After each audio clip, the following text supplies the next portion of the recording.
South का एक hero जिसकी लगभग 35 हिट फिल्में होती हैं। एक ऐसा हीरो जिसको 9 बार बेस्ट एक्टर का अवार्ड दिया गया है। हालांकि वो शादीशुदा होता है, उसको एक अपना बेटा भी होता है, लेकिन उसको एक और लड़की से प्यार हो जाता है। उस लड़की के बारे में पता चल जाता है पब्लिक को, समाज को।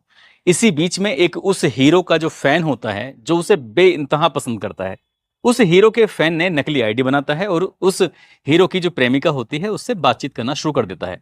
हालांकि प्रेमिका बात नहीं करती थी, लेकिन फैन उसको लगातार मैसेज भेजता था और 304 मैसेज के आसपास भेजा उसने। इसी बीच में उसने, जब हद से ज्यादा बात बढ़ जाती है, तब 28-29 मई 2024 को उसने एक प्राइवेट फोटो भेजा अपने प्राइवेट पार्ट का। ऐसा फोटो जिसे देखने के बाद किसी को भी घिन आ जाए। अब उस लड़की से पूछता है कि देखकर बताओ कि क्या ये तुम्हारे हीरो से ज्यादा मजबूत है कि नहीं है। लेकिन मैं दावे के साथ कह सकता हूं ये तुम्हारे हीरो से ज्यादा मजबूत है। यानी कि उसने जब इस तरह की तुलना करते हुए जो मैसेज भेजा, तो उस लड़की को बहुत ज्यादा बुरा लगता है। वो अपने हीरो से बताती है और यहीं से एक ऐसा भयानक कत्ल होता है कि इस कत्ल की गूंज पूरे हिंदुस्तान में गूंज जाती है। हर कोई ये जानना चाहता है कि आखिरकार इसके पीछे की वजह क्या थी और कैसे वो कातिल पकड़े जाते हैं। आदाब, नमस्कार, सत श्री अकाल। मैं उस्मान सैफी। आज की जो सच्ची घटना मैं आपको सुनाने जा रहा हूं, ये सच्ची घटना है कर्नाटक प्रदेश का एक शहर है बेंगलुरु, और उसी का ही एक थाना लगता है कमाची पालिया। दरअसल बात कर रहा हूं 9 जून 2024 की सुबह लगभग 9 बजे के आसपास। एक कमाची पालिया एक थाना स्टेशन के निकट एक जगह लगती है सुमन हल्ली ब्रिज। इसी के पास लगभग 8-10 कुत्ते एक किसी चीज को खींच रहे थे। इसी जगह से एक डिलीवरी बॉय गुजर रहा था। उस डिलीवरी बॉय की नज़र पहुंच जाती है इन कुत्तों पर, और जो पास में जाकर देखता है तो वो एक इंसान की लाश को खींच रहे थे। वो किसी तरकीब से उन कुत्तों को भगाने की कोशिश कर रहा था, लेकिन वो कुत्ते भागने को तैयार नहीं थे। तभी उसने पुलिस कंट्रोल रूम को फ़ोन करता है। फ़ोन करके बताता है कि यहाँ पर एक लाश पड़ी है जिसको कुत्ते नोच रहे हैं। और जैसे ही ये कंट्रोल रूम पुलिस को ये सूचना मिलती है, उसके बाद फिर नज़दीकी पुलिस स्टेशन को ये सूचना दी जाती है। पुलिस वाले मौके पर पहुंचते हैं और मौके पर पहुंचने के बाद जब देखते हैं तो वाकई जो डिलीवरी बॉय ने बोला था वो बिल्कुल सच था। आखिरकार उस लाश को कब्जे में लेकर पोस्टमार्टम के लिए भेजा जाता है। लेकिन पुलिस के लिए सबसे बड़ा सवाल था कि आखिरकार ये लाश किसकी है और इसे यहाँ पर क्यों फेंका है, किसने फेंका है। अभी तक पुलिस को इसके बारे में कोई जानकारी नहीं थी और उस लाश की शिनाख्त करने की लगातार कोशिश की जा रही थी। बेंगलोर या उसके आसपास के जितने भी पुलिस स्टेशन होते हैं, जो हुलिया मिलता है पुलिस को, उसका फोटो खींच के व्हाट्सएप के माध्यम से, व्हाट्सएप ग्रुपों के माध्यम से सबको भेजा जाता है, सोशल मीडिया के माध्यम से भेजा जाता है। लेकिन पुलिस को कुछ घंटे जरूर लगते हैं, लेकिन सफलता मिल जाती है। अब सफलता क्या मिलती है कि यहाँ से लगभग 170 किलोमीटर दूर चित्रदुर्ग रहता है, वहाँ का एक लड़का था जो कि 8 जून 2024 से घर से लापता था और उसके घर वाले उसे लेकर बड़ा परेशान थे। आखिरकार उन्होंने भी 9 जून 2024 की सुबह को ही संबंधित थाने में रिपोर्ट दर्ज कराई। कहा कि हमारा बेटा, जो कि एक फार्मेसी कंपनी में काम किया करता था, पिछले साल उसकी शादी होती है, उसकी पत्नी गर्भवती है, वो अचानक से गायब हो चुका है, जो रात भर लौट कर नहीं आया, उसको ढूंढवाने में हमारी मदद करो। अब पुलिस वाले, जो कमाची पालिया के पुलिस स्टेशन वाले पुलिस वाले होते हैं, इस महिला को अपने पास बुलाते हैं और कहते हैं कि एक लाश मिली है, आप देखकर बताइए कहीं ऐसा तो नहीं है कि ये लाश आपके बेटे की हो। जैसे ही ये बात पता चलती है तो वो महिला पहुंचती है और अपने बेटे के जो कपड़े होते हैं, कपड़ों के आधार पर उस लाश को पहचान लेती है। उधर इसका फिर पोस्टमार्टम की रिपोर्ट आती है। पोस्टमार्टम की रिपोर्ट आने के बाद हर किसी की आंखें खुली की खुली रह जाती हैं। खासकर पुलिस वाले परेशान हो जाते हैं कि जिस व्यक्ति की किसी से कोई दुश्मनी नहीं है, सामान्य से वो काम करता है, आखिरकार उसको कोई इतनी बुरी तरीके से क्यों मारेगा। दरअसल उसकी जो हड्डियां थी शरीर की, वो अनगिनत हड्डियां टूटी पड़ी थी और उसे ऐसा मारा था जैसे किसी को दीवार से चिपका देते हैं। यानी कि उसके शरीर को बहुत ज़्यादा नुकसान पहुंचाया गया था और साथ ही उसकी खोपड़ी में बड़ा फ्रैक्चर था। अब ये फ्रैक्चर कैसे हो सकता है, तो पुलिस इसी तथ्य की जानकारी जुटाने में लगी हुई थी।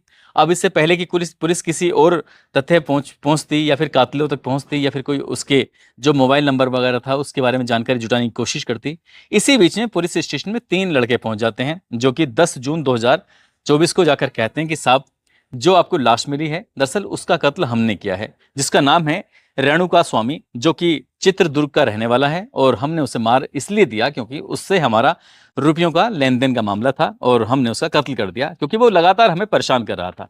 पुलिस वालों के सामने उन 3 लड़कों ने जो कहानी सुनाई, पुलिस वाले खुश हो जाते हैं। ऐसा लगा जैसे पक्की पकाई खीर पुलिस को मिल गई है। अब पुलिस के लिए तो कुछ काम करने की कोई वजह थी नहीं, पुलिस हैप्पी हो गई थी और उन्होंने इन तीनों को गिरफ्तार किया, उनसे पूछताछ की और जैसी जैसी उन्होंने बात बताई थी वैसी वैसी बात उन्होंने लिखनी शुरू कर दी। लेकिन डीसीपी होते हैं एस गिरीश कुमार, जो कि आईपीएस ऑफिसर होते हैं, उनको बड़ा अजीब लगता है, अटपटा लगता है कि आखिरकार कत्ल होता है, भयानक रूप में कत्ल होता है, जिसकी कोई सीमा नहीं है। असल में जितना नुकसान पहुंचाया गया था, उससे ऐसा प्रतीत होता है जैसे कि बहुत बड़े लेवल की दुश्मनी है।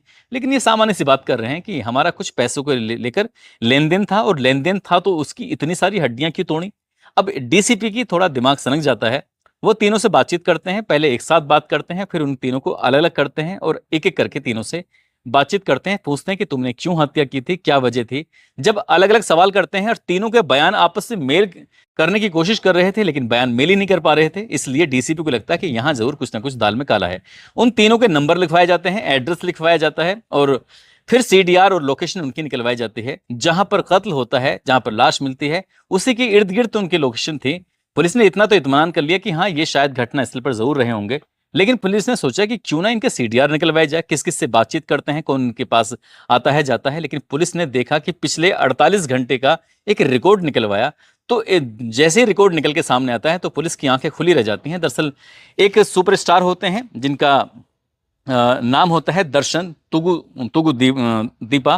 दरअसल उनका फोन इन लोगों से कनेक्ट होता है। अब एक साधारण से व्यक्ति या तीन साधारण से व्यक्ति का एक सुपरस्टार कैसे कैसे कनेक्ट हो सकता है, ये थोड़ा समझ से परे वाली बात है। जिसने 35 फिल्में कन्नड़ में सुपर हिट फिल्में दी हों, जिसको 9 बार बेस्ट एक्टर के अवार्ड से नवाजा गया हो, जिसकी करोड़ों की फैन फॉलोइंग हो, वो इन सामान्य व्यक्ति से आखिरकार कैसे बातचीत कर सकता है।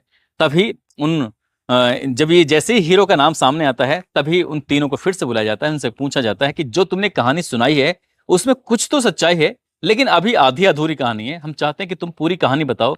जब वो इधर उधर की बातें करने लगते हैं तो पुलिस वाले उनसे सख्ती से पेश आते हैं, और उसके बाद फिर वो ऐसी कहानी सुनाते हैं जिसको सुनने के बाद किसी को भी यकीन नहीं हो रहा था। दरअसल कहानी शुरू होती है 24 जनवरी 2024 से।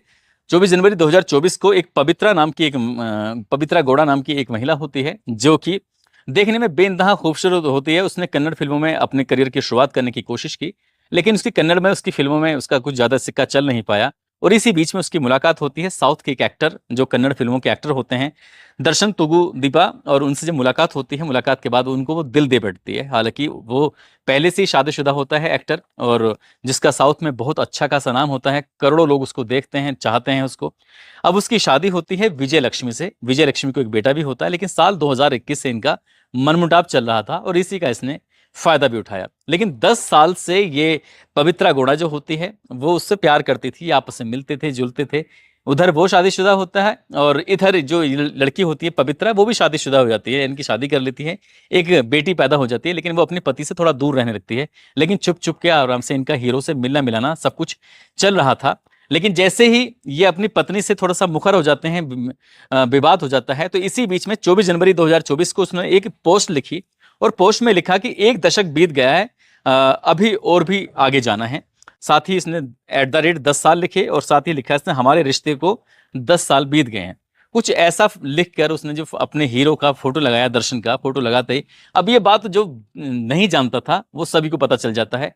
इंस्टाग्राम पर दरअसल इस तरह का इसने फोटोग्राफ्स लगाया था, इस तरह की इसने पोस्ट डाली थी। और इसी बीच में बाकी कुछ लोग होते हैं जो विजय लक्ष्मी यानी कि उसकी पत्नी के पक्ष में जाते हैं, कुछ लोग ऐसे होते हैं जो पवित्रा के, यानी कि कोई दिक्कत नहीं है, अगर कोई इंसान अपनी जिंदगी बदलाव कर रहा है तो कोई ऐसी बड़ी बात नहीं है। लेकिन एक फैन ऐसा होता है जिसका नाम रेणुका स्वामी होता है, उसको कुछ ये बात अजीब लगती है, इसलिए उसने इनके रिश्ते को ठीक करने के लिए, दर्शन के उसकी पत्नी विजय लक्ष्मी से रिश्ते ठीक करने के लिए, वो इंस्टाग्राम पर एक फेक आईडी बनाता है। और फेक आईडी बनाने के बाद अब लगातार ये पवित्रा गौड़ा जो होती है, इससे लगातार बातचीत करने की कोशिश कर रहा था, लगातार मैसेज करता था, भद्दे भद्दे कमेंट लिखता था, इस तरह से चल रहा था। और ये कई महीने बीत जाते हैं, लेकिन 28-29 मई 2024 को उसने अपने प्राइवेट पार्ट का फोटो खींचा, और जैसे फोटो खींचा था, वो फोटो में कुछ उसका चेहरा भी आ जाता है, कुछ इस तरह से फोटो खींचा था। और वो जो इस हीरोइन के पास पहुंचता है तो कहता है कि देखो तुम्हारे हीरो से ठीक है नहीं है, तुलना करने लगता है, कहता है कि एक बार आजमा के देखो, उससे ज्यादा मजबूती ना दिखाऊं तो बात रही। कुछ इस तरह की बातें उस लड़की को यानी कि प्रेमिका को इतना खराब लगता है कि वो अपने एक्टर से बताती है कि देखो एक व्यक्ति है जो मुझे लगातार इस तरह से मैसेज करता है। और ये बात उस दर्शन तुगु दीपा को बहुत ज्यादा खराब लगती है। वो सोचता है कि सब बदला लेना चाहिए, इसलिए उसने अपने कुछ सोर्स लगाने शुरू किए। जो उसने प्राइवेट पार्ट के साथ जो फोटो भेजा था उसमें उसका चेहरा भी आ जाता है। अब उसको तलाश शुरू कर देते हैं, इसलिए उन्होंने कोई सर्विलांस का सहारा तो लिया नहीं, लेकिन अपनी फैन फॉलोइंग का सहारा लिया। और फैन क्लब बना हुआ था, उसी में उसने एक मैसेज डाला कि मुझे इस व्यक्ति के बारे में पता करना है।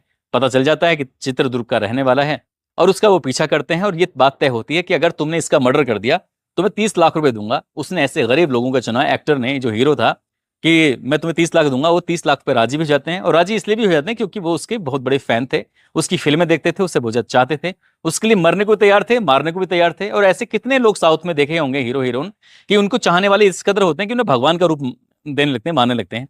आखिरकार ये तैयार हो जाते हैं, और इसके लिए बाकायदा 8 जून 2024 को जब वो फार्मेसी कंपनी में अपनी नौकरी नौकरी करने के लिए गया था रेणुका स्वामी, तो इसी बीच में मौका पाती उसको अपने कहते हैं कि तुम्हें अपने हीरो से मिलना है। और जैसे ही बात आती है दर्शन से मिलने की, तो ये रेणुका स्वामी इतना खुश हो जाता है कि हाँ ठीक है, मिलना है। उसका अपहरण करने के बाद उसको बेंगलोर की एक जगह होती है पट्टी नगेर, वहां पर लेके जाते हैं। एक शेड होता है, दरअसल ये जो जगह होती है वो दर्शन जो हीरो होता है उसी के परिवार में से किसी की जगह होती है। वहां दूर दूर तक किसी का आना जाना था नहीं। इसी बीच में 3-4 लोग जो होते हैं वो उस लड़के को यानी कि रेणुका स्वामी को लगातार पीट रहे थे। अब ये दर्शन अपनी हीरोइन यानी कि अपनी जो प्रेमिका होती है पवित्रा, उसके साथ मौके पर पहुंच जाते हैं। और जैसे उस लड़के को अपनी आंखों के सामने देखते हैं, बेल्ट निकालकर उसको बुरी तरह से पीटना शुरू कर देते हैं। शुरुआत में तो लड़के को जो पीट रहे थे, तो उस हीरो यानी कि उस लड़के को लग रहा था, फैन को, कि ये हीरो आ गया है मुझे बचाने के लिए, मैं तो इसे बहुत ज्यादा प्यार करता हूं। लेकिन उसे पता नहीं था कि ये जो पीट रहे हैं वो उस हीरो की वजह से तो पीट रहे हैं। उसने बेल्ट निकाली, बेल्ट निकालने के बाद पीटना शुरू कर दिया, और उसे खूब जब तक पीटता रहा जब तक उसका मन नहीं भर गया। वहां से निकलता है और निकलते निकलते कहता है कि इसको खत्म करो और आगे बढ़ो। इतना बस कहना था। उसके बाद उन्होंने रोड से जो भी हथियार हो सकते थे, जिस चीज से भी पीट सकते थे, बताया जाता है कि इसको ऐसी टक्कर मारी जो दीवार में जाकर लगता है और वो पूरी शरीर की हड्डियां चकनाचूर हो जाती हैं। शरीर में कई ऐसी गंभीर चोट लगती हैं जिसको देखने के बाद पोस्टमार्टम की रिपोर्ट से पता चलता है कि इसे कितनी लेवल की दुश्मनी रखी होगी। आखिरकार वो मर तो जाता है, लेकिन ये कोई नहीं जानता था कि इसकी लाश अभी रात को ही तो मर्डर हुआ है, अगले दिन को पता भी चल जाएगा। यानी कि 9 तारीख को उसकी लाश मिल जाती है कमाशी पालिया पुलिस स्टेशन के पास, सुमन हल्ली ब्रिज के पास। उसे कुत्ते नोच रहे थे, खींच रहे थे, तभी डिलीवरी बॉय की नजर पड़ जाती है। उसको लेके वहां से जाते हैं तो उसका खुलासा होता है, और एक हीरो की भूमिका इसमें सामने आती है जो साउथ फिल्मों का हीरो होता है। लेकिन डीसीपी ने इस बीच में इतनी ईमानदारी का परिचय दिया कि ऐसा बताते हैं कि उसको बहुत बहुत बड़े ऑफर मिल रहे थे। जो कर्नाटक के बड़े बड़े मंत्री संतरी होते हैं वो भी बचाने की इस हीरो की कोशिश कर रहे थे। हद तो तब हो जाती है जब जिस डॉक्टर ने इसका पोस्टमार्टम किया था मरने वाले का, उससे कहा गया था कि इसमें सिर्फ एक सामान्य मौत दिखा दो तो हम आपको 1 करोड़ रुपए की रकम देंगे। आखिरकार क्योंकि इसमें डीसीपी पूरी ईमानदारी से लगा पड़ा था और कई और अधिकारी थे जो उसका समर्थन कर रहे थे। आखिरकार इतने बड़े हीरो को उन्होंने जेल भेजने में कोई भी संकोच नहीं किया। हालांकि बड़े बड़े लोगों ने बचाने की कोशिश की, और इसीलिए उस आईपीएस ऑफिसर की ईमानदारी की हर जगह तारीफ हो रही है। आगे भविष्य में क्या होगा इसका तो पता नहीं, लेकिन पुलिस ने लगभग 15-16 लोगों को गिरफ्तार किया है जिनकी भूमिका पाई जाती है। एक साउथ का और कॉमेडियन है, वो बताते हैं कि जब इस घटनाक्रम को अंजाम दिया गया था उससे कुछ ही देर पहले एक पार्टी की गई थी, और पार्टी होने के बाद वहां तक पहुंचे थे। बाद में उन्होंने अपने कपड़े बदले, उसका खून वगैरह ब्लड निकला था। लेकिन एसीपी या डीसीपी की वजह से, डीसीपी ने जिस तरह की जांच पड़ताल की है और हीरो के सुलाखे के पीछे पहुंचा दिया है, इससे वहां के लोग 2 हिस्सों में बंट चुके हैं। और 2 हिस्सों में बंटने की वजह यह है, एक लोग वो हैं जो इसमें पवित्रा को दोषी मान रहे हैं, एक लोग वो हैं जो इसमें हीरो को भी दोषी मान रहे हैं। और बड़ी संख्या में थाने पर पहुंचकर हंगामा भी होता है। पुलिस ने उन लोगों को किसी तरकीब से शांत भी किया, लेकिन लोगों का अभी पता नहीं आगे क्या रिएक्शन हो सकता है। लेकिन फिलहाल जो हीरो है उसके साथ बाकी उसकी प्रेमिका है और कई लोग हैं वो सलाखों के पीछे हैं। उनका भविष्य अंधकार में होगा या वो बच के निकल जाएंगे कानूनी दाव पेच में, ये तो भविष्य के घर में छिपा है। लेकिन जो हुआ है वो वाकई भयानक हुआ है। दोस्तों जाते जाते आज विराज सिंह हैं और बिहार के रहने वाले हैं आयुष कुमार। आज इनका जन्मदिन है, इनको जन्मदिन की ढेरों सारी शुभकामनाएं, बहुत बहुत मुबारकबाद। साथ ही कुछ लोगों ने नाम लेने की अपील की है, जिसमें एडवोकेट सचिन सिंह हैं, विक्रम सिंह जांगिड़, मोहम्मद अफसर, कविता चावला, राम कुमार, मोहम्मद अकरम मेवाती, धर्मराज चौधरी, रंजन निषाद, ठाकुर लाल सिंह कुशवाहा, कमलेश कुमार, अमृता लाल पटेल, रिहान अली, तुलाराम बोहरा, प्रेम कुमार, मोहम्मद रहमान। आप सब लोग अपना ख्याल रखें, सुरक्षित रहें। जय हिंद, जय भारत।